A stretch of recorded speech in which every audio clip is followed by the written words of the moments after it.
Sou professor de Direito Eleitoral e advogado aqui em Minas Gerais e estamos continuando as nossas dicas para as eleições 2020, o nosso curso gratuito preparatório de Direito Eleitoral para as eleições do vídeo. E hoje nós responderemos a seguinte pergunta: segundo turno da eleição proporcional para vereadores, em nenhuma situação, em nenhum domingo do mês de outubro, do mesmo mês, eu não estou falando de habitantes.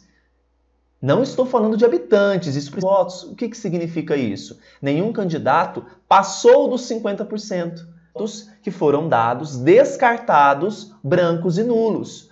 Então, galera, votos válidos aqui são 6, são esses que eu vou levar em consideração.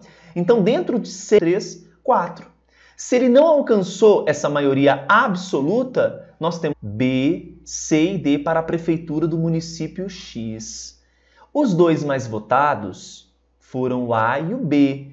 Mais uma vez eu vou afirmar, eu estou falando de um município com mais de 200 mil eleitores, porque se é um município com menos, não, uma outra hipótese, que eu tenho o caso em que o A foi o mais votado no primeiro, o B e o C empataram o número de votos. É difícil acontecer isso, mas acontece. Como que eu qualifico qual desses dois aqui vão para o segundo turno, B ou C? Aí você vai ter que obedecer uma regra eleitoral, que será o mais idoso. O mais idoso, suponhamos que seja o B, ele tinha lá 60 anos, o C 55. Bons estudos e qualquer dúvida, aqui estão os meus contatos. Fiquem com Deus. Tchau, tchau.